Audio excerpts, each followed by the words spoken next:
Welcome to the very first episode of the Irish Wrestling Hour. I'm your host, Shane Rooney, also known as the Peaky Blogger. I'm joined by my co-hosts, Dean Hegarty and Ryan Sharkey from Racing Records, and we are joined by the special guest, Steph Searle from the Willie Mullins Yard. Steph, welcome aboard to the very first show. Yeah, thank you very much for having me. It's much appreciated. Sure, that's it. But sure, I suppose before we get, cracking into the interview, we may as well discuss the racing gone by this week, lads. What do you think? The first day, Monday, Dundalk. What do you think of that? Considering you're more, I suppose, flat experts than I am, anyway. I'll let you take the reins on this one now. Ryan, batter away. Yeah, well, probably there's only a couple from the Monday meeting anyway that I took out of it. The first of them being Chagall. He went off favourite and I thought it was going to be honestly a winner. He sort of ran all over the place in the last two furlongs. I'd definitely be putting him in the tracker. Edward Lyman Trins and Shane Cross time out. For anyone watching, put him into your tracker and watch him next time Dundalk. Dean, have you went and I like winner ticked it all for JP and Joseph. I thought very eye catching. He had a good run of Punchestown over hurdles just before that. He finished second. And like Mikey Sheehy gave him an absolute peach of a ride. Like one way any amount in hand. Sluiced up. Oh, absolutely sluiced up. And I think that I think going forward over the winter, definitely under both codes will be a horse that's going to be winning plenty more races.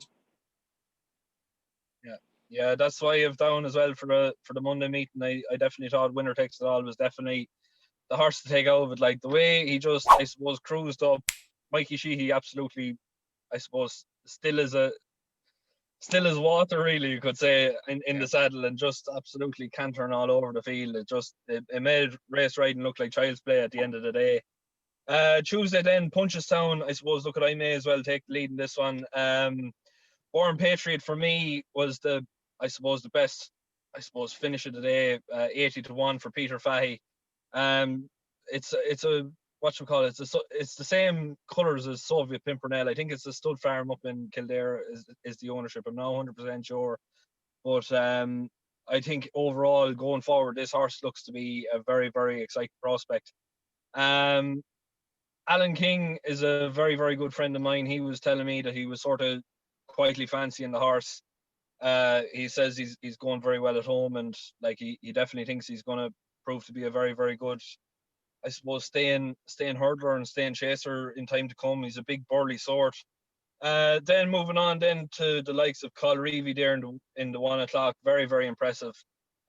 Just made the race look like absolutely child's play. Like it nearly looked like it was grade one standard up again, the likes of pointers and different things like that. It was just so impressive. And Joseph O'Brien's then Delignus in the 330, definitely another one to take out. But coming forward, it was, I suppose, coming in here in the back of a layoff. So I suppose you could have been nearly sort of expecting the horse to need a run, but I think it just showed that it certainly didn't. It just absolutely hosed up. I think going forward, those three in particular in the meeting anyway were definitely the ones to be taken out of it. But I suppose, what do you think, lads? What were the horses that you were sort of, I suppose, taken back by? I didn't see much of Punchestown on Tuesday, to be fair. But a horse that I have been following is one of Paddy Roach's. Jody McGarvey rode it. Alexei Vronsky in the 2 o'clock. I definitely thought that it would be bang there, given its experience, coming up against a couple of race types over hurdles. But I think he could be one to keep on the right side of going forward now. You know, once he has got that all important one, horse should grow in confidence from it, and I think he could win a couple more. Yeah, and what do you think of Nev Rush Khan in the first race? Paddy Kennedy rode 11 lengths, won by. I've never seen it myself. I don't think he's been racing in cross country races the past few races, but I'd like to be seeing him go back over 3 miles, to be honest. Yeah. I know him kind of from racing, and he is Yeah. just a funny little character. And I do think those cross country races, they really suit him, and I think they bring out the best of him. Now he's probably not going to be, top class running around Cheltenham and things like that. But I do think, these little ones in October, November, or even the ones later on, one of the Banks races at the festival that aren't such quite a high grade, I do think they suit him down to the ground because he's a funny little character, but it seems to bring out the best in him. Yeah, Do you definitely. reckon he could be going for any of the nationals? I don't know if going back over those fences, and the big handicaps really suit him. Like, it's all in his head with him, and Paddy Kennedy gets on fantastic with him. So maybe you never know with Jessie. She might send him back that route, but I do think cross country races are the way forward for him. Yeah, that's where I'd be sort of thinking of myself now, personally speaking.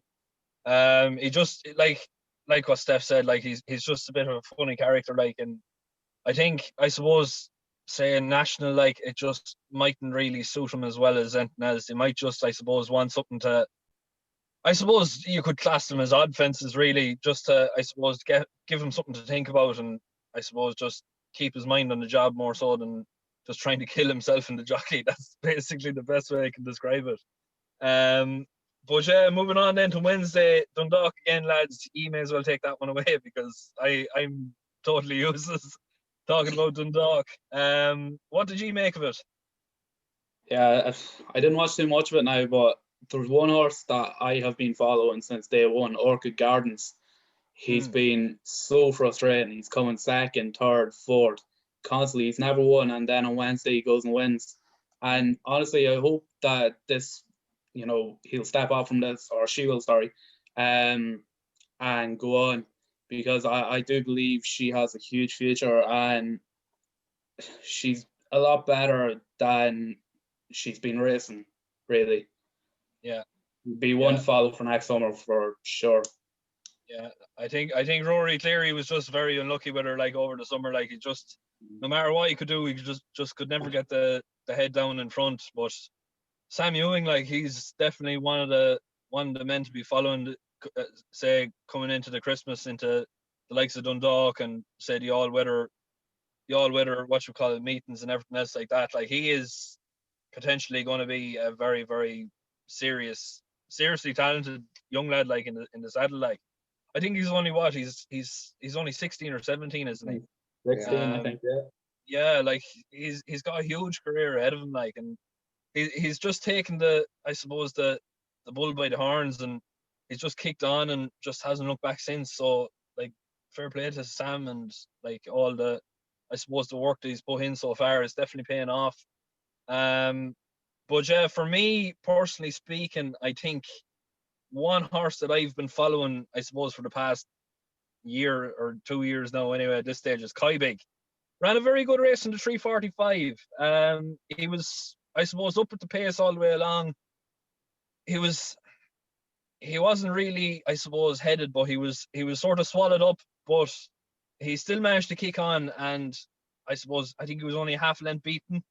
I think another race or two races he should be fairly bang on in form, and he should be, I suppose, experienced enough now to be able to go and win a race of this, I suppose, sort of standard. But I suppose, look at Dean, we didn't really get to you. What did you make of it?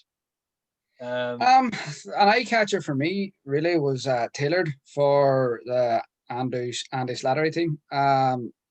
Came from the back of the field, kind of left himself a wee bit too much work, but the way he stayed on, like, anybody watching Dundalk recently, it's always best to pick up on the horses finishing maybe second, third, fourth. Maybe it's had a wee bit more work to do than maybe some others, because they're the horses that's really going to be winning next time out or in the future. Like, you look at there, a couple, Jack Berry House for one.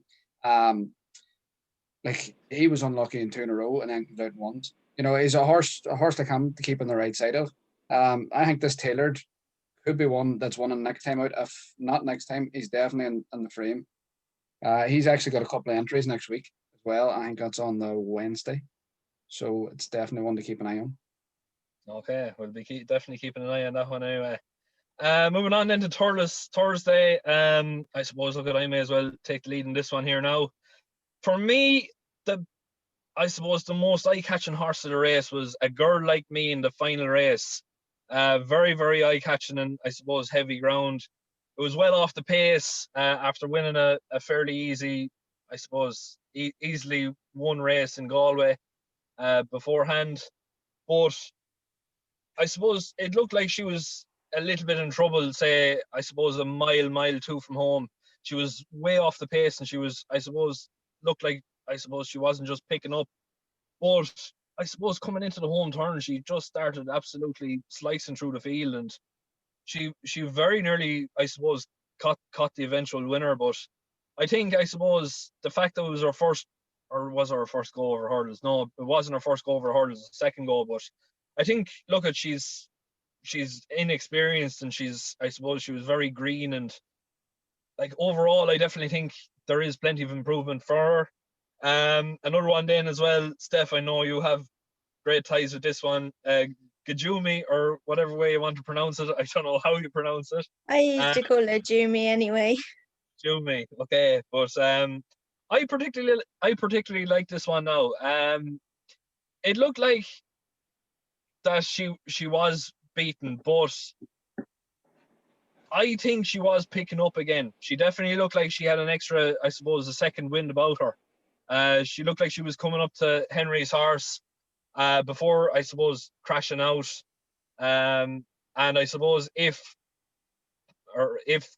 Jumi, stayed on her feet, and the fact that Henry's horse did, I suppose, paddle through the hurdle, it definitely looked like Jumi was definitely going to be one that was going to put her in a serious challenge. Before I suppose we go on to anything else, Steph, how has Jumi been since the fall? She's okay. She's sore, but she's okay. So she's just had a few days off, but she'll be back. I really like her this year. I liked her a lot last year. She's just very buzzy in her head, and she just needs the right kind of frame of mind. But she's got so big and strong over the summer that I really think she's one to follow this year. Kind of, I do think she'd have put it up to Henry's horse, but Henry's horses are flying at the same time, so you couldn't say she would have beaten her. Like, Yeah. but she I seems don't know, okay after it anyway. yeah, it was definitely going to be a this ding dong morning. battle anyway. It was definitely going to be a ding dong battle anyway. That's for sure. Another one then as well. Franco de Port, very, very impressive over the chasing fences. I was always saying that this horse was going to be a very nice chasing type. He's big and burly, and he's just that sort of a look about him that he's just, I suppose, definitely a more chasing type than a hurdler. And finally then Goulo's then, and look at another very impressive winner for Willie Mullins. Like the Mullins yard is absolutely flying. I suppose, look at lads, what do you think about it, or what did you make of it, or anything like that? Yeah, I agreed with you on Franco de Port. Very, very impressive. I thought Paul Tannen gave him an absolute peach of a ride. Very excited for this one. I'm really looking forward to his next race, and I can see him progressing fairly well from it.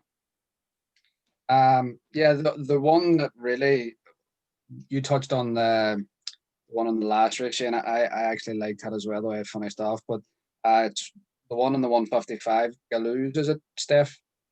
Galwise, I think that's how Galwise, you say it. however it's pronounced. French names, yeah. That really caught my eye. The way from the back of the second last, it was just like an aeroplane. It just took off. I think she could be really, really exciting this year. I don't know, maybe you could follow it on a wee bit. What is the talk on Woolies? Is she, a nice type? Yeah, no, we've always liked her since day one. She's only a small little filly, so she impressed me too, kind of how she got through that, the heavy ground. And like you say, she just took off after the last, but no, she's always been kind of thought quite a lot of. So fingers crossed she can progress into a really nice mare. I think she could be a superstar this year. She's definitely one to put on the tracker. Definitely. Shane? Yeah, that's about it. So Friday then, Dundalk, lads, take it away again. You're having great hair time tonight. Well, there's only one for me from Friday night that I thought that can be taken out of the race. It's kind of a hard luck story at the same time. Ted Walsh's Ferrybank. He's been serious unlucky. He's come up against a couple of good ones. I think if the handicapper is nice and lenient, when he starts going handicapping, I think he could be. He has the talent they want to meet him, but he'll be a serious contender in some handicaps around Dundalk. Oh yeah, that's it. Ryan, what you think about yourself? Yeah, one of my picks actually on Friday was Centurion. Didn't win, came fourth. But it was interesting because I tipped him up at 8-1 and he drifted out to 50-1, which was, I don't know, baffling. But he ran an absolute blinder to finish fourth. There was an odds-on favourite in that race. I would say that he will be winning in the next 2 or 3 races. He ran well in the barrier trial at Dundalk in the autumn, so he definitely has experience, and I would say he'd winning in the next couple of races. Let's Train by Ken Condon as well was just extremely impressive, won by about 3 or 4 lengths. I'd say he could be winning another couple of races in a row now as well, before going on to the bigger things in the summer. Yeah. Friday was actually a good day for us overall, Ryan, in general, wasn't it? We have 5 winners from 8 races. 5 winners, yeah, and including the 28th one winner. Couple of big priced each ways in there as well. So if I could only get one winner in Dundalk, I'd be fairly happy. But there's one that I definitely think, I suppose, siding with in Dundalk will definitely pay fruitful for us. Master Matt in the 7 o'clock. Yeah. Definitely starting to look like a core specialist. He's won a couple of times around Dundalk, and anytime he hasn't won, he's ran fairly considerably. I think, look at Sam Ewing, like I said already, like he's a man in great form, and he's starting to become, I suppose, the most valuable 7-pound claimer there is out there. I think, look at over the winter, I definitely think that the pairing up again, or potentially if Colin Keane teams up for Matthew Smith with Master Matt, I definitely think, look at, it's worth sticking a few bob on. We know he likes Dundalk. We know that, I suppose, you're nearly guaranteed a fairly decent race run. But I think, yeah, Master Matt for me was the one to take out of the Friday meeting. Saturday then. No, go on. Yeah, Saturday then, Fairy House. Look, I may as well, I suppose, take the lead in this one here now. Willie Mullins absolutely cleaned up. Monkfish, Concertista, Hook Up, and Reality Check for me were the ones to, I suppose, take out of it. More so a Reality Check in the bumper. I suppose if people were looking into it so much so, they'd know that Appreciated was Willie Mullins' horse in this race last year. He finished third that time, and look where he's gone since. He's been absolutely turned into a machine. I think he was just unlucky. I think it was more inexperience to beat him than, I suppose, overall talent. I think the more he runs, the better he'll get. He's a bit like Appreciated, I think. Just, I suppose, the more experience he'll get, I suppose, the better he'll be. He'll be like a fine wine that you get better with age. But for me, look, I've always had a massive love for Monkfish. He's a local point winner in Stolen. He was very, very impressive that day. I knew well he was going to absolutely hose up here today, and just the way he jumped and just the way he sort of took the fences was absolutely sublime. Lads, what did you think about it overall? What was the best horse for you? I actually liked the horse that was second to Monkfish on the ropes. I think he's one to follow this year in the big stay in handicaps. He's just same. He's a bit of a funny thing, but I thought to get as close to Monkfish as he did, and I thought he was very good, and he's definitely one. I think he'll land a big kind of handicap pot somewhere over the season, hopefully. But Monkfish was very good. I know Cormac Doyle, and they fancied him like from the moment, even before he won his point to point, they loved him. But he was very impressive. But he's got the form behind him, so he kind of should have been at the same time. But I like On the Ropes now from out of that race. He'd be one for me now to keep an eye on. Yeah. Ryan or Dean, what did he, I suppose, make it today, or what was, I suppose, a horse that took your fancy? To be honest with you, I want to see Monkfish go up against the bigger horses, the better horses. Well, maybe not better horses, but definitely in the bigger races before I make a big decision on him. I thought Concertista was more impressive. Paul Tynan doing a bit of a Jamie Spencer on him. Absolutely crucial. Like, she is now actually 5-1 for the mayor's hurdle, so maybe she could be Honeysuckle's big rival for the mayor's hurdle this year.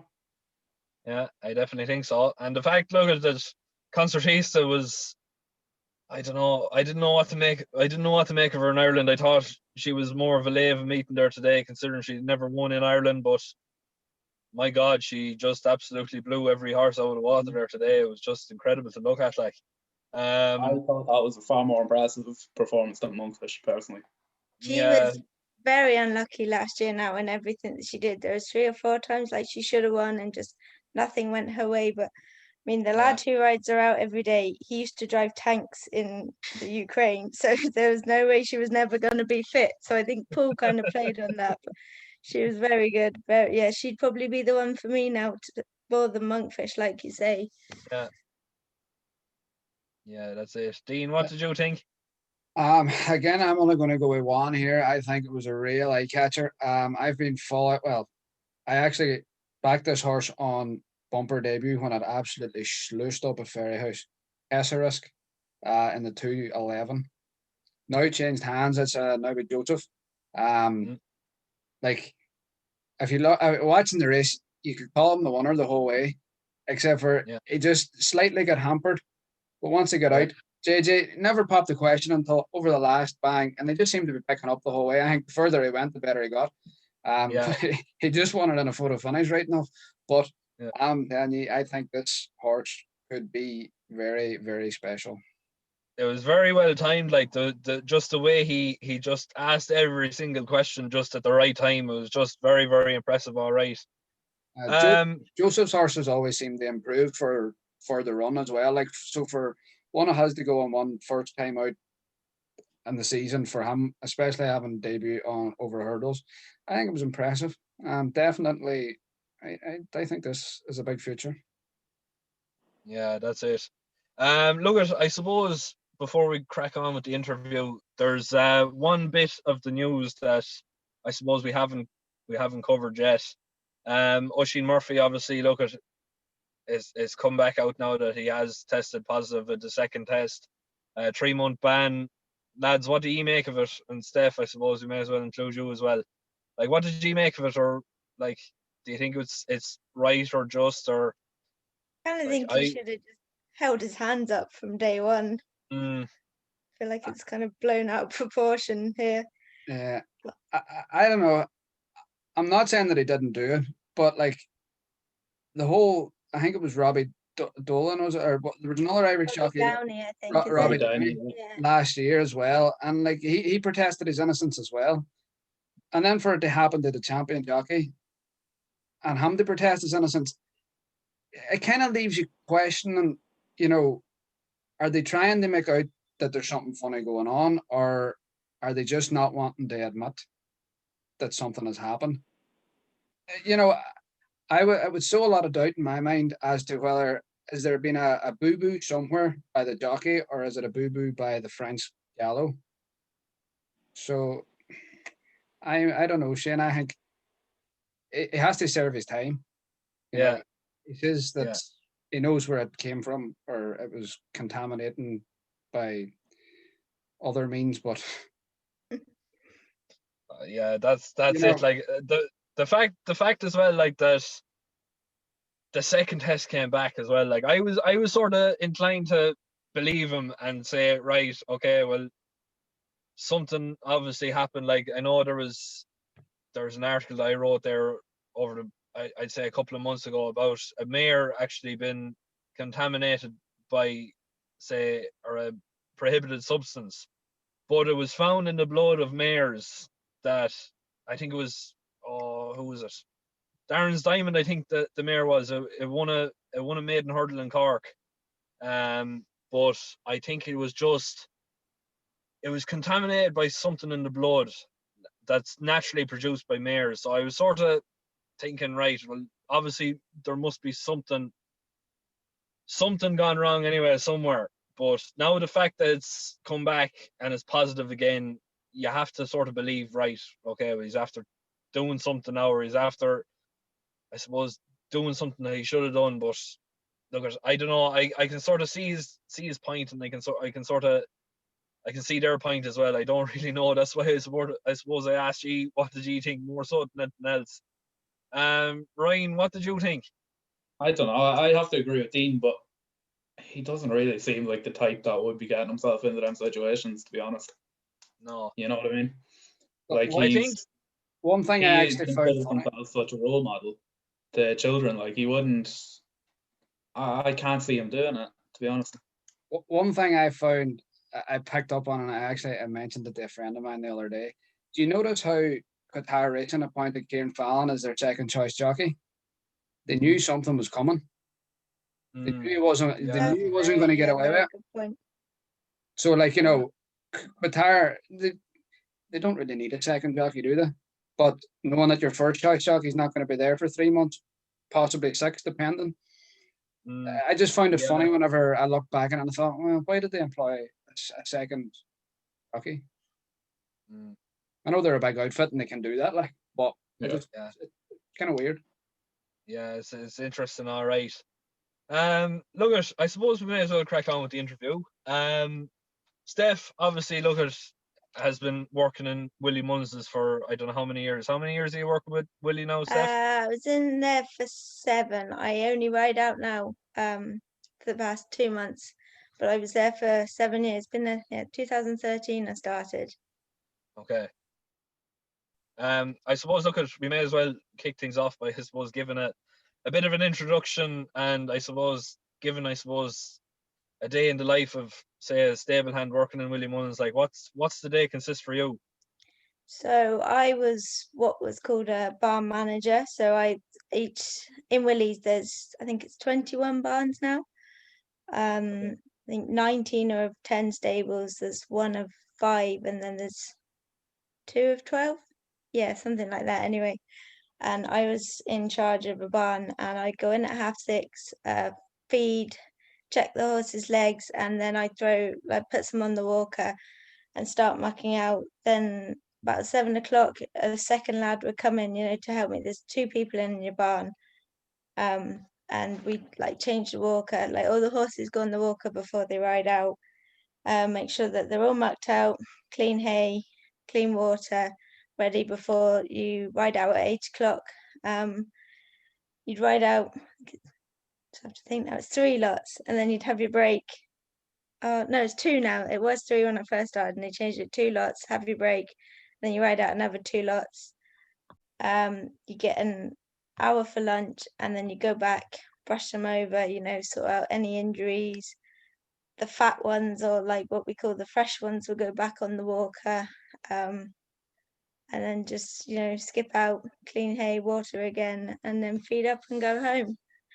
They all go on the walker once they've ridden out again. So they'd be on the walker 3 times a day, some of them. So they're plenty fit enough. Tuesdays, Thursdays, and Saturdays were work days. Then Monday, Wednesday, and Friday, you just canter. Okay.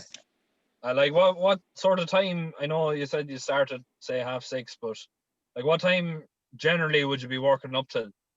As you worked normally about 1:30. It depends on Willie. See, when you ride out, you go out and you do what we call a warm up. Just kind of get all the muscles loosened up, ready before you. And then we have to wait for Willie to come out and tell us, how many canters we're doing or whatever. And some days Willie likes to be quick. Other days you could be out there all morning. But normally about 1:30 you'd be finished up, and then you'd be finished at 4 in the afternoon. So it's long, but at the same time it flies by, so you don't really mind it. Yeah. Okay. And I suppose look at the fact that I suppose we are talking about, say, Willie's, and I suppose comparison to different trainers and different places like that. When did you, say, move from, say, the UK to Ireland, and were you working in yards over in the UK? What sort of, I suppose, conditions were they? Were they similar enough to what you're I suppose, used to now in Willie's, or were they completely different, or what? like what was the situation like over there? Like, is there much of a muchness, or is there a bit of a No, bit? they're quite different now. Like I moved over in 2013. I was in Paul Nichols's before that, and he's very regimental, Paul, in the way he does things, and like you knew what you were doing at this time and this time, whereas Willie's is very laid back. Like you're working hard, but at the same time you don't realize it. Like I got Yeah, some shock when I came over to Willie's and you're riding out 5 lots, and in Paul's I was riding out 2 or 3, and I couldn't walk for about the first week after riding out 5. But I always find Willie's makes me laugh. Like it's a great place, but you walk in and you wouldn't believe it's the champion trainer's yard. yeah, Like it's just yeah, kind of, it sounds bad saying this, but not a farmyard as such, but it's like I say, it's just so laid back. Whereas Paul's literally everything is, there's nothing out of place, it's all spick and span. Whereas Willie is just concentrating on the horses the whole time. But yeah, I know there's big wage difference as well. They pay very well over here, and especially Willie. I think it's probably he's very good at paying. It is one thing he is good at. He's good okay. with it. I And think it's Brendan, but but Dean, is there anything I suppose you have say lined up? Um, it, it's probably it's a question that more or less anybody would ask somebody from Willie Mullins. Ruby Walsh, the man, the myth, the legend. What is he like? Like now, coming across now, him and Fran Berry, I think personally, are two of the best reporters or pundits on TV. No matter what channel Ruby's on, he's open, he's honest, and he'll tell you how it is. You know, what's it like working with somebody like that, Steph? Yeah, it's great. Ruby's actually, I remember obviously being in Paul's, I'd know him from there, but and you wouldn't think you knew him. And I remember moving over here and he was like, yeah, you're Steph, aren't you? And I was like, oh my God, do you know my name? Because in Paul's, he'd be in, say, once every 3 months, and he'd be in what we used to call the grown-ups room. So you would never really see him. Whereas in Willie's, he's hands-on, he's got the driest sense of humor. You don't know, is he? Yeah, Is he taking the mick or is he being serious? But like he's such a helpful guy at the same time. If you have a problem, you can go straight to him, and like he's always watching and you don't realize like he is a great man, and like you say, he's honest, straight up, and I think he's brilliant on the telly. He's just what they need. yeah. I was in Punchestown the day he retired, and like I remember quite clearly there be 10, 12,000, maybe more at the festival each day, sometimes more. But that day, that parade ring, the horses were out on track, ready to go, and there was more people around the parade ring and the jockeys or the weigh room than there was anywhere else. It really was a special day. Like, and a lot of people slagged him off. Yeah, I give him a fair bit of grief myself at times, but like what he's done for the sport and the type of man that he is, you just have to love him. Yeah, you can't have it. I like none of us knew he was going to retire. It was a massive shock, and I remember being stood there talking to someone. I wasn't even down at the parade ring. And I just heard over the speaker and I was like, I think Ruby's just retired. And they were like, no, be quiet. And I was like, no, I actually think he's just retired. And it was big shock. But like, I think Paul's done a fantastic job. They're a big set of shoes to fill, but I think Paul has done a fantastic job stepping into them. Yeah, I think it might have been a wee bit easier for Paul to step on to Ruby's shoes, given that Paul was there for such a long period of time. So he kind of had a good insight into the horses. He knows how well Yeah, he likes things done. So I think it might have made it a wee bit easier. But as you say, they were definitely big shoes to fill, and he's done it well. we still see enough of him. He's still in every work day, still giving out like he does, smoking his e-cigarette.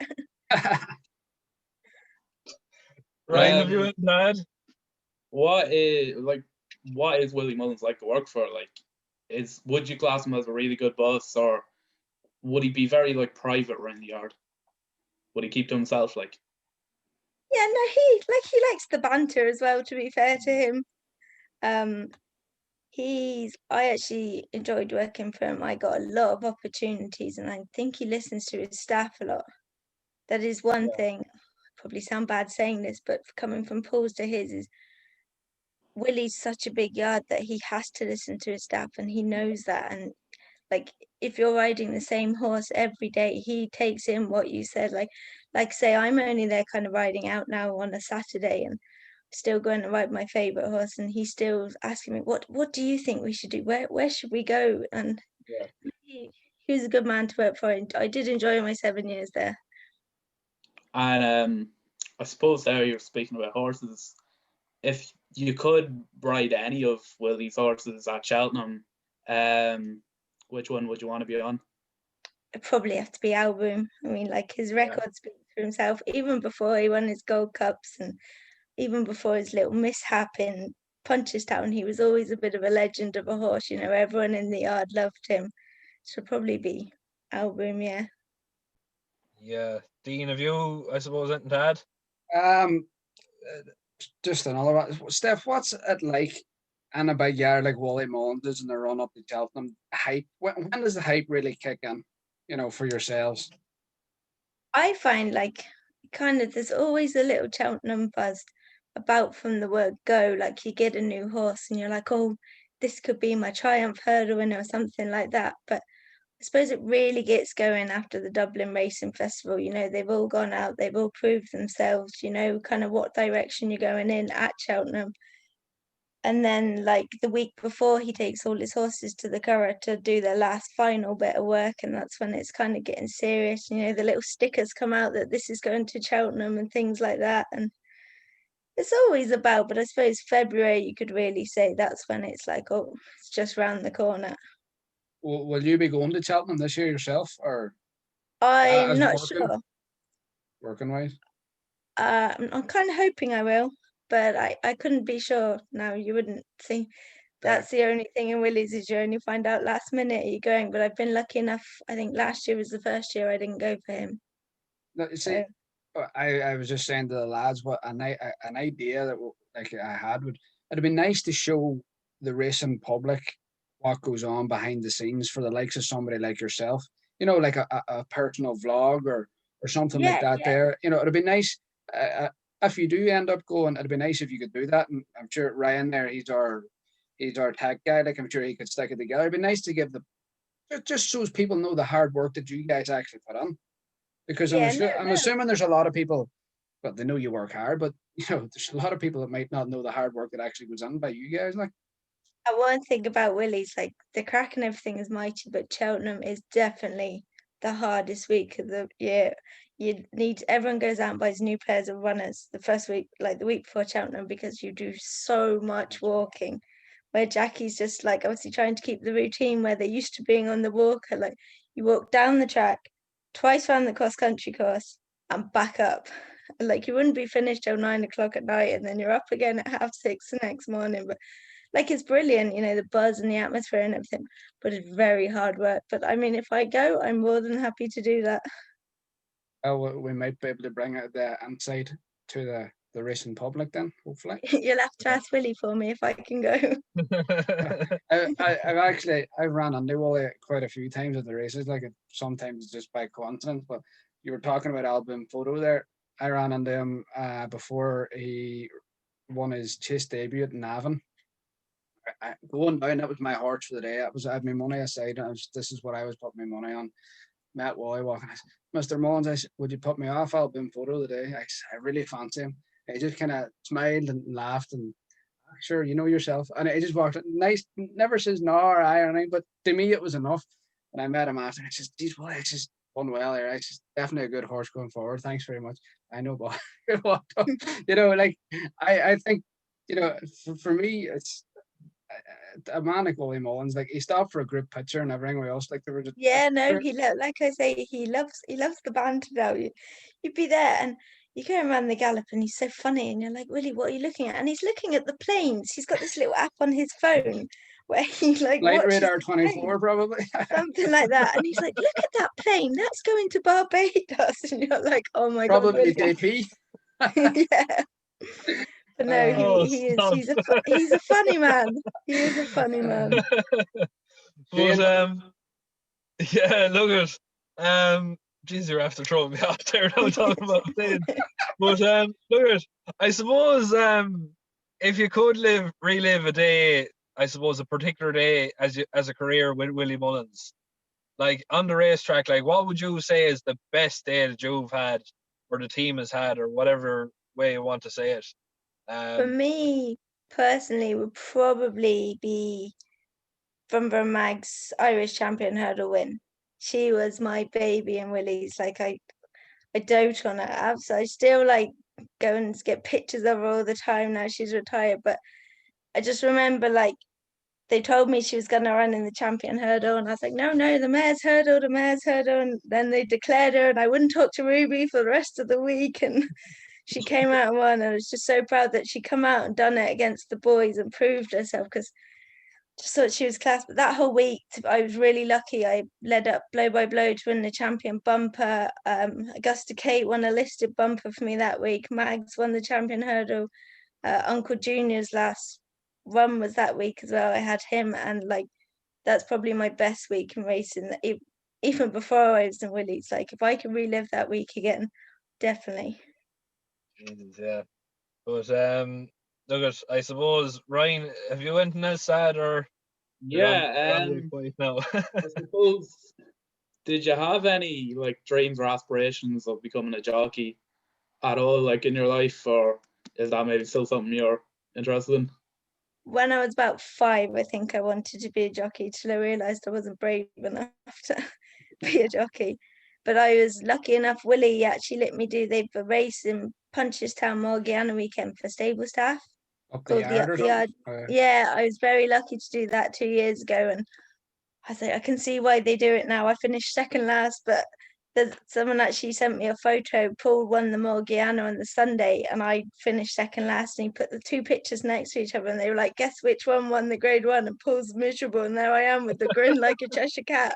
He's like, "I've never seen anyone finish second last and look so happy. Like the buzz is unreal." But no, I think I'll leave it to the professionals.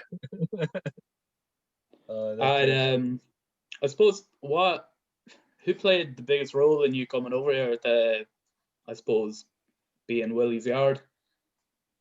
um.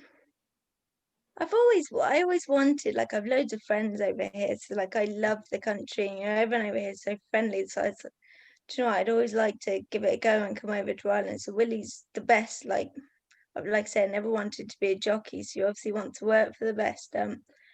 So Ruby'd organised for my friend Trudy to come over, and I said, you know what, I'm gonna do it as well. And the two of us, and she was only staying for the summer, and the two of us ended up staying. I think she was here 3 years and I was here 7. So probably her. She gave me the kick up the bum to come on and do it.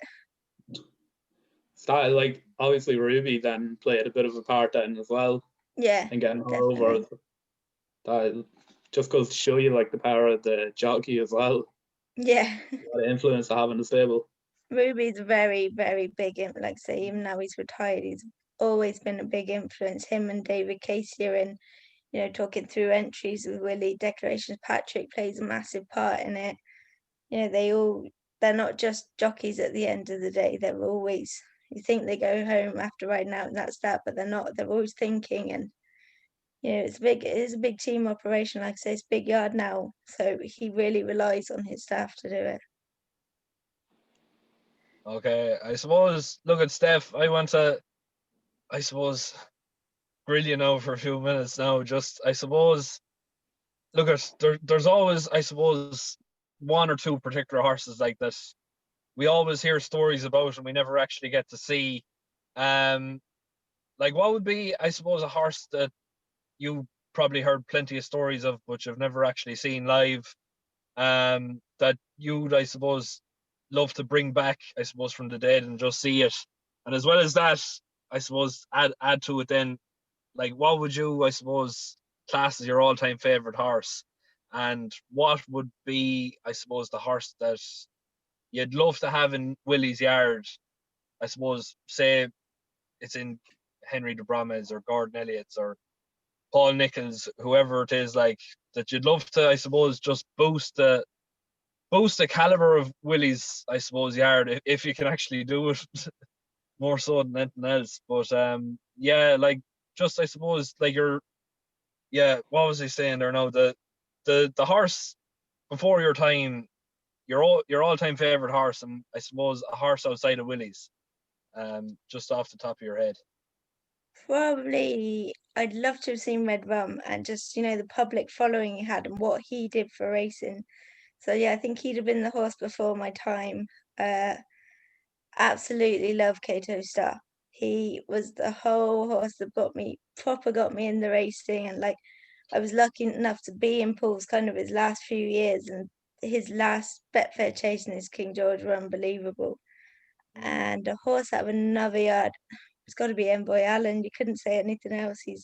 I just love how he's your proper big chaser, and that's what I've always loved is your big chaser types, and he's done nothing wrong, and he's just a gorgeous looking horse.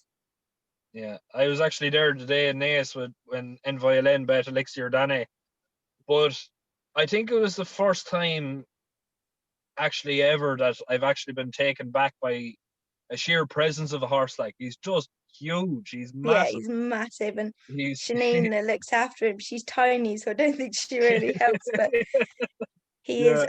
gorgeous. Yeah. Yeah, that's it. Dean, have you went and had? Just one last one for me, I suppose.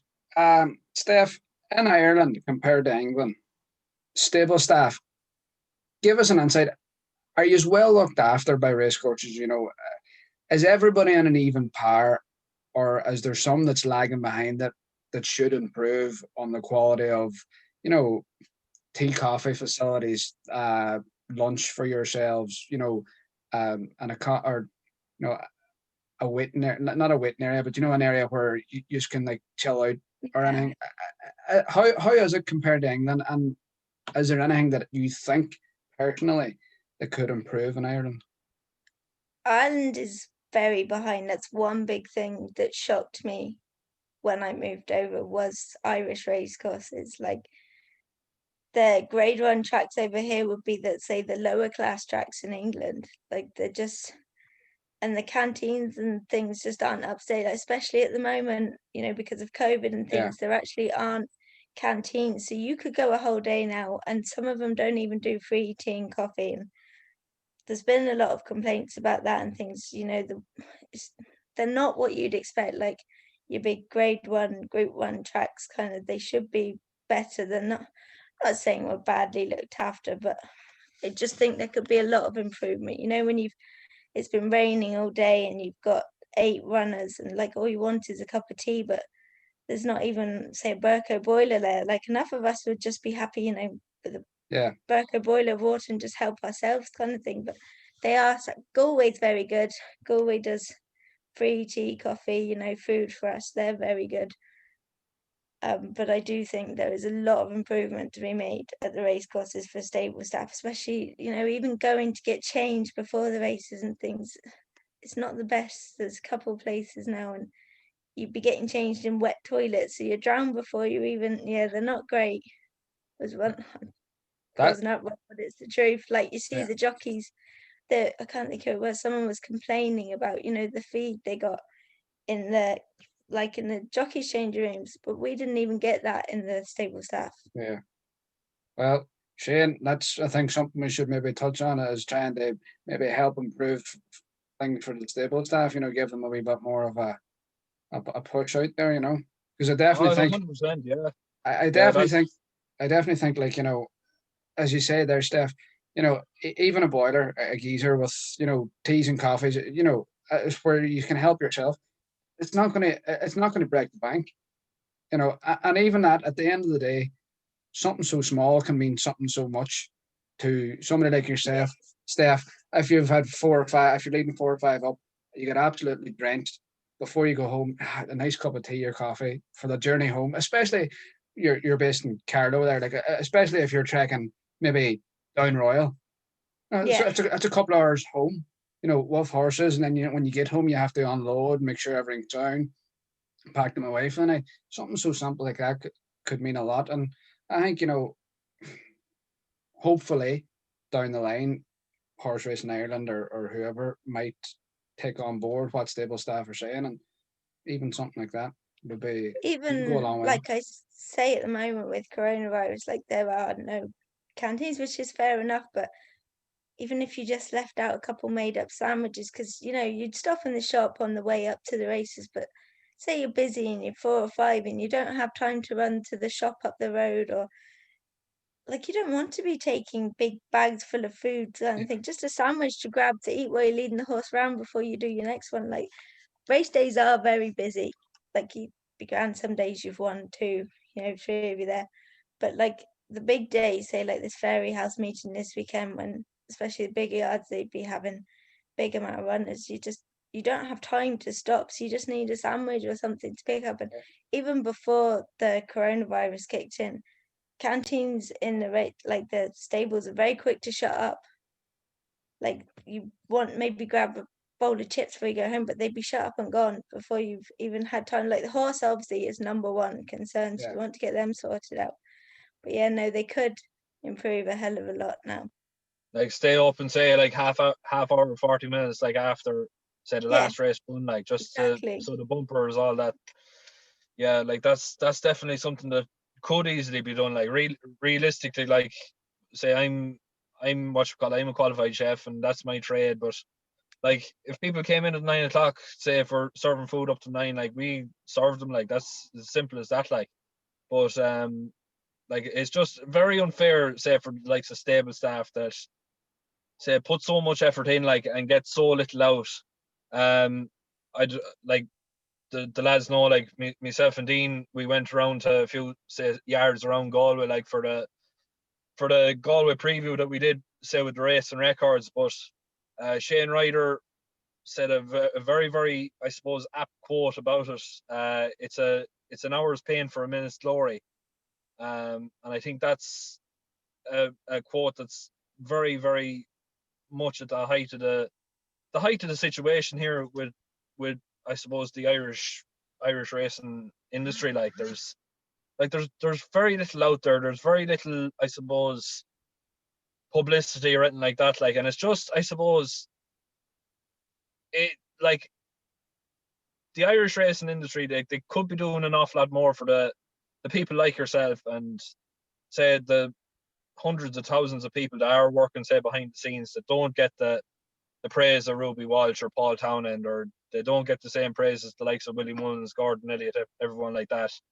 So that's why we wanted to do something like this, like just to get, say, people that wouldn't necessarily be like the Ruby Walshes or anything like that in, and I suppose give them the credit that they deserve for the hard work that they put in. And look, at so far so good. We've got plenty of guests lined up, and there's going to be plenty of good stories to be told. And like yourself, Steph, like they are very, very interesting, like the sort of backstories that there are and everything else like that. But I suppose, look, we must be coming near the end of it there now. We may as well, I suppose, take a look into next week's race, and obviously look at, say, tomorrow, Sunday. Well, this episode will be going up Sunday, but it's a big, big day. So look at plenty of what you call it, great, I suppose, superstars lining up. Steph, one horse I in particular want to get a bit of info on is She Wears It Well. She was supposed to be lining up in the Royal Bond. How is she, or like how is she, I suppose, say come on for a setback or whatever she did, say, suffer, or like what happened, or how long do you think she'll be out, or what, like, do you know any story at all or about her, or what's the lowdown? I don't as such, to be honest. I'm not 100% sure what happened to her, so I couldn't really help you on that front. Like I say, Willie's is such a big yard, so much goes on that things kind of fly by you. But it's such a shame now, because she's a nice filly. She goes well at home. She always has done. Like they've liked her from day one. So it's a shame that she couldn't go out and improve her credentials a bit more. But fingers crossed, now she'll be back for another go. And I mean, there's always Christmas, and then you're on to your Dublin Racing Festival. Hopefully she might make it back for one of them, fingers crossed. Yeah, I'm sure that's it. Like she's definitely one of the best. Well, in my personal opinion, she's the best novice mare in between Ireland and England. But I think as a novice overall, I definitely think she's one of the best novices between the boys and the girls. Like, yes, she's done absolutely nothing wrong now. in everything she's done, and she's a lovely rider at home. So it's mad, like that she comes out and she's so good on the track, like she is at home, because she's not flashy as such, but she's always shown that she has got that little bit of class. Yeah. So fingers crossed for her. And like they're a great club now, the Close Sutton Racing Club, and they do a really, really good job. James Fenton is brilliant with all his racing clubs at getting people involved, with the stable tours and keeping them, and he's done a very good job. So it's nice that they've got a shining star. Yeah, I'm sure that's it. I think James is lining up, I think, in February for us as well. So that's definitely going to be an episode that's definitely going to be well worth tuning in for. I suppose, look, then there's no racing Monday.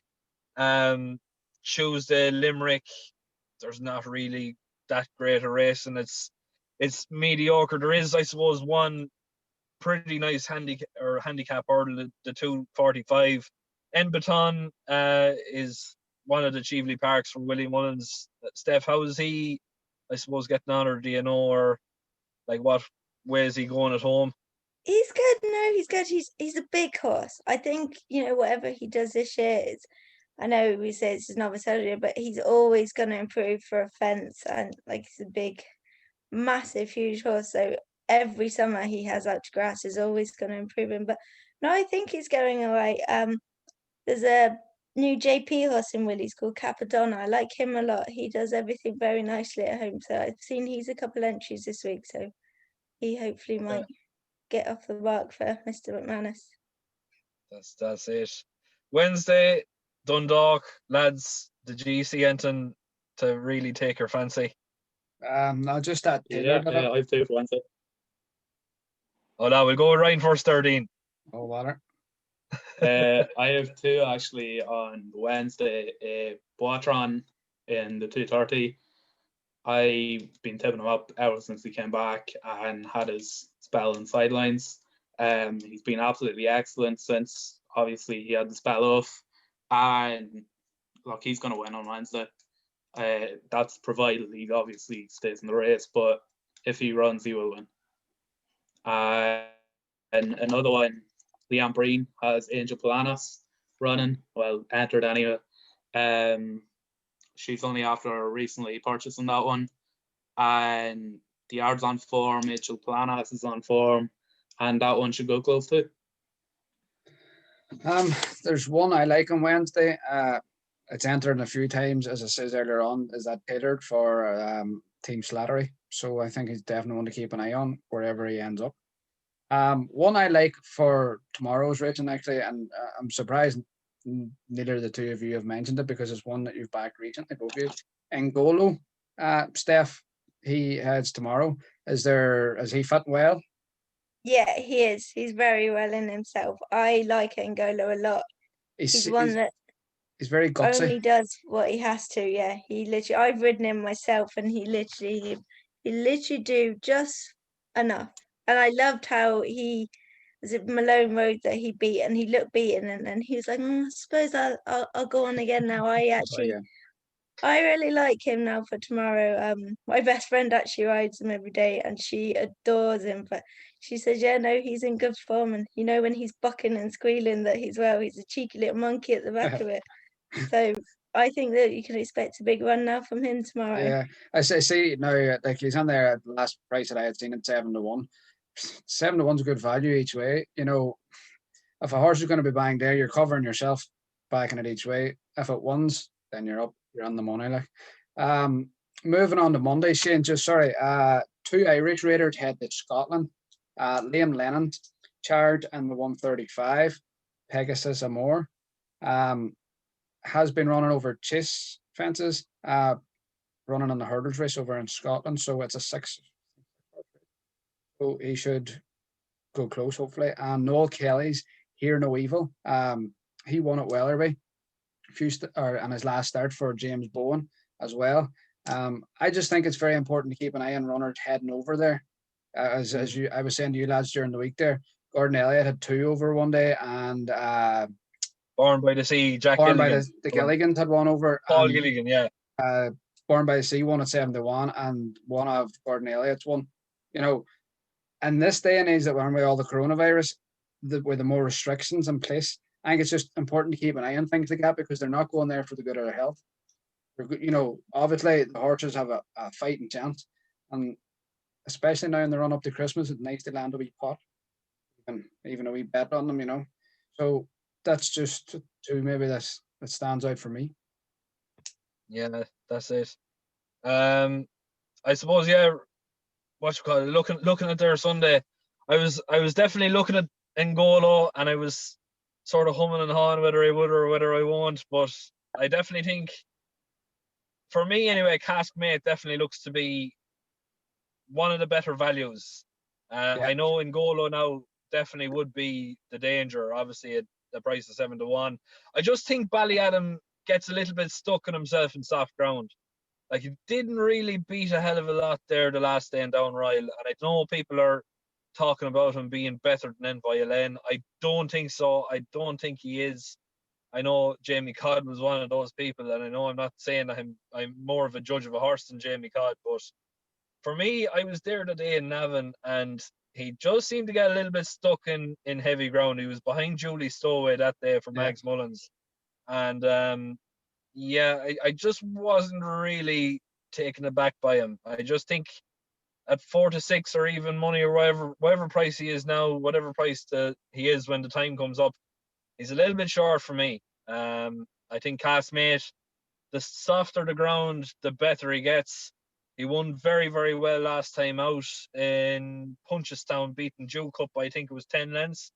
Dew Cup, obviously, Punchestown favourite, really. And he bet a fairly decent field that day. Rulabula was another one he bet fairly comfortably as well. I definitely think N'Golo is going to be there or thereabouts in the finish, but I think Castmate has an awful lot of improvement to come, and he's yet to be asked a question. I suppose moving on then to Thursday in Clonmel, another very, very big day. Burrows Saint comes back. Well, he's entered it.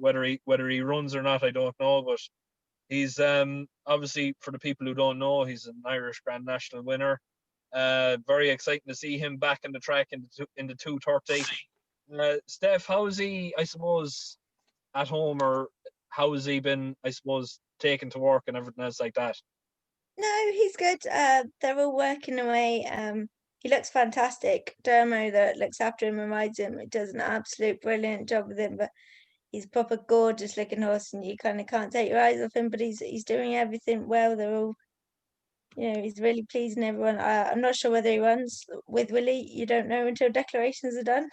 48-hour decks are great now with Willie. At least you can plan a bit more. But yeah, no, he's doing so. Fingers crossed, like Rachel Blackmore gave him a peach over hurdles. It was around this time last year, and all eyes were on Aintree again. So I'd say, a couple hurdle runs, maybe one chase run, and straight to Aintree. So fingers crossed.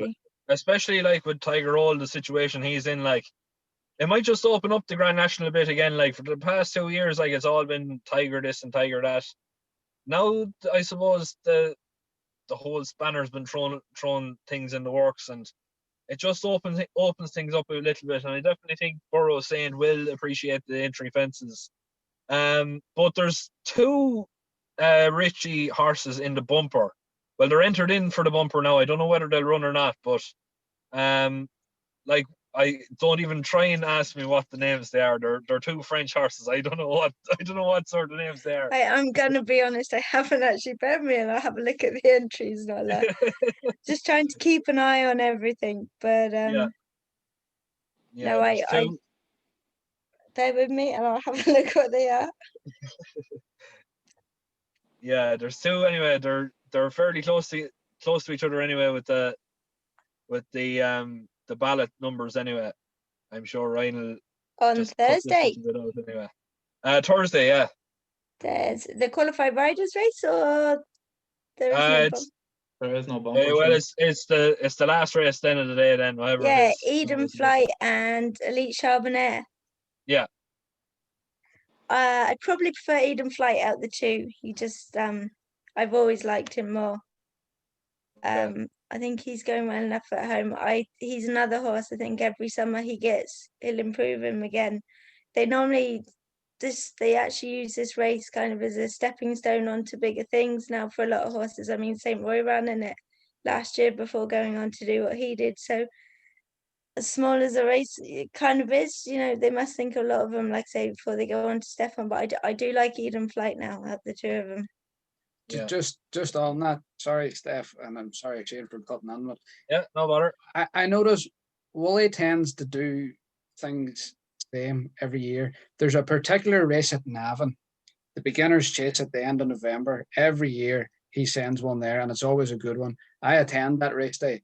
I've seen Duvan, Vatour, Man, Cashback, Album Photo, and Black Bull won that exact same race there last Sunday. And as you say there, it's a stepping stone. San Roy won the race last year that Shane's on about there. So it's something that I like to look, and I always like looking at what trainers target certain races and where the horses end up. Again, it gives you a good view for the future.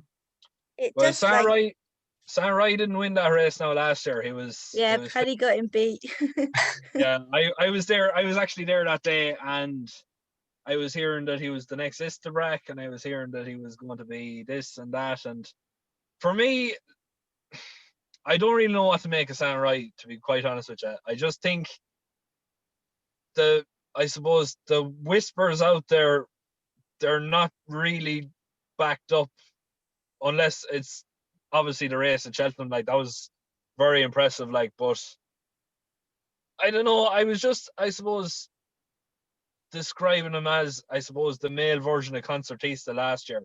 Like, the fact that he could go to Cheltenham and look like an absolute superstar, but in Clonmel that day he was 32 lengths behind a horse that's finished 8 out of 9 runners for the past 2 runs in lower grade handicaps. Like, it just, you sort of wonder, like, what goes wrong, or what sort of, I suppose.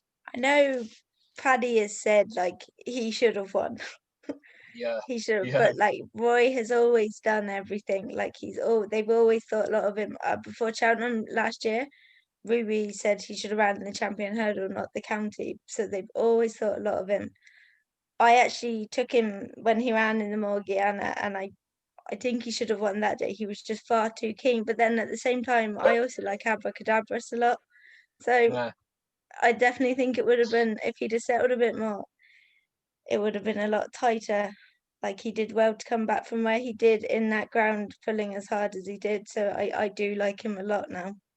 I think a clear around that day as well. Things just got paid for him, like, and you see Mark Walsh had he switched left, then he switched back and right, Yeah. and he laid ground up. Another 2 strides, he's up. I tend to forgive him for that. Like, things just didn't fall his way, and that was just unlucky. Yeah, that's it. Look, it was probably just me with bad lingering first impressions of him. That's probably it. I got you on racing TV where Lydia has slapping Ruby Walsh. Sure, you're all right. Made you famous. Well, look, at least Ruby agreed with me anyway. That's the main thing. At least I wasn't look like an idiot altogether. But yeah, look, at Friday Dundalk, there's no, I suppose, entries listed yet, so we can't really discuss that. But Saturday in Navan, there is a very, very big day. Plenty of very, very nice horses coming in here. It's a grade B handicap. It's definitely got plenty of it's got loads of mouthwater names, really. I suppose, look, at there's Sao anyway is one off the top of my head that I can honestly say that's listed down for it anyway, whether he goes or not, or whether, I suppose, he just stays at home, I don't know. But Steph, like, how is he, I suppose, going and working all that, or is he, I suppose, catching your eye, mainly? He's good. He's one that never does a lot at home. The head lad rides him every day, and they're the funniest pair to watch now. He's like, Dick's always giving out to him, and then Sayo's like always throwing a buck in here and there. So he's well in himself, but like, so he's never flashy at home. I should imagine he'll kind of head that way. So like saying Willie, she wouldn't know, but no, he seems good. I actually haven't seen the entries today. I found out my favourite horse is off on Saturday, so you'll need to keep an eye on him. Yeah. Which one's that, Steph? class Conti. He's going to national too, so Class. need to give him a big shout out. Oh yeah, we'll definitely have to anyway. We'll definitely have to. But I see the Jam Man is in it anyway as well. The Jam Man obviously won it there last year, so and obviously the Triton winner as well. So you have to, I suppose, consider Ronan McNally, the form that he's in so far this year. Yeah, That Tri-Town meeting every year always throws out at least one Cheltenham Festival winner. So anybody looking back at the card from that day, take out of it something on the field that's been running on well. I mean back in 2 that's won at Cheltenham. Like Pello Power fell for Barry Connell, who's absolutely flying at the minute. He came out and sluiced up in the Albert Bartlett, 14-1. Terrible muck ground, got up. And another one that fell in the Tri-Town, came out and won at Cheltenham and won the Tri-Town the year after, was Empire of Dirt, Jigginstown, Gordon. So that meeting there at Navan always throws up Cheltenham winners in the past. Seen yourself Cashback, Albion Photo had done one in Gold Cup, started its chasing the career at Navan. So Navan's a track that trainers like to use, heading for Cheltenham, especially with the hill there. So I actually talking of the Troy Town meeting, really like a runner of Tom Mullins is tomorrow. I don't know how you say his name, Squire. I took him to the Troy Town that day, and I just think he's running 3 mile 5 handicap chase tomorrow. And I just think that extra 5 furlongs now will help him a lot. The jockey came in and was delighted with him and just said he just needs that little bit further. So I think he can run well tomorrow now. happy days. We'll have to get a look at that, Shane. Sure. yeah. But I also am a bad tipster. Speaking of that handicap, Milan native is running though.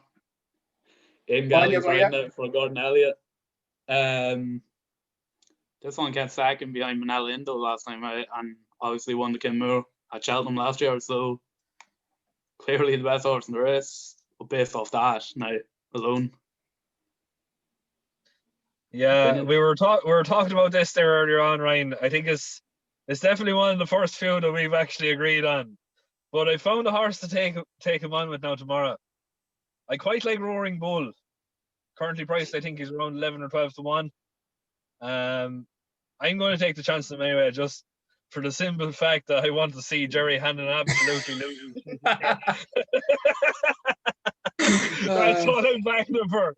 I'll put my hands up and say I just want to see that again. But I'm going to, I suppose we may as well cut things off there now. We're probably gone well over the hour, but yeah, look, that's all for this week, folks. Please make sure to keep liking, sharing, subscribing. I suppose we just want to give a quick plug to a few different things. We are looking for sponsors. I suppose what we can offer you is, well, Ryan is the main man for editing the videos, so I'm sure he can put a link to, say, the business or whatever it is that's sponsoring us into the video as well as that, put a logo into, I suppose, the corner, whatever it is. We can put it up on the website then as well, give a description of the business, logo, social medias, contact details, emails, the whole lot, the whole shebang. But we are looking for, I suppose, a bit of financial support or something along the lines, just, I suppose, to help us grow and to help us, I suppose, get the word out there, basically, more so than anything else. As well as that, we will have a Patreon account starting up the 1st of December. For those who will want to be joining it, that'll be €10 a month. Now it's completely up to yourselves whether you want to do it, but we've done our research for, I suppose, we've looked at 20 or 30 different sites. We are technically the cheapest out there per month.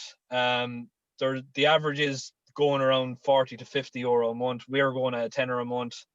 Just, I suppose, we'll be putting our heads together and trying to get as many winners as we can, say, for the likes of yourselves. Overall, I think, is there anything else that we need to, I suppose, plug, lads, or what is there off the top of my head? I can't think now.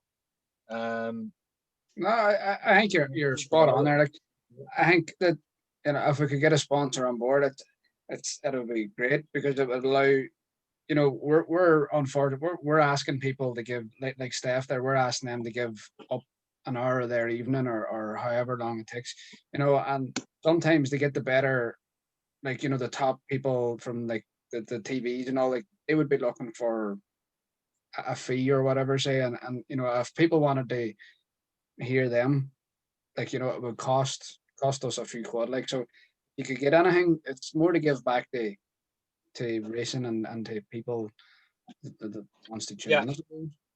And I suppose the fact that we are one of the only people that are doing something like this as well on social media, that's a key to the niche market as well. Like, you look at different, I suppose, podcasts, and I know there are some great racing podcasts, but they're not necessarily there to promote Irish racing as a whole.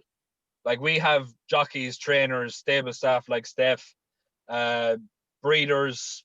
We've even, I suppose, a jockey coach coming in with us as well over, I suppose, the next 6 months, when we will be looking for more guests then to come on then to fill up the rest of the calendar year. But I think overall, look, at we are going to be, say, at a niche market. So the viewers will be there, and say if people were looking to, I suppose, sponsor the video or sponsor the channel, it means so much, say, for the likes of myself and the lads in Racing Records, and as well as that, it'll mean so much for the likes of the stable staff to be able to get them on board and, I suppose, give them a bit of coverage that they deserve more so than, I suppose, a few people that would be getting coverage. But I suppose, look, we may as well finish things off there now, and I suppose call it a night. Steph, thanks very much for coming on the show. Make sure to tune in now next week, where we'll have Sean Flanagan coming in to, I suppose, discuss the Tri-Town meeting. So that's definitely going to be one not to miss. I've been Shane Rooney. The lads have been Dean Hegarty, Ryan Sharkey. We've been the Irish Racing Corner. Thanks very much. Please make sure to like, share, and subscribe.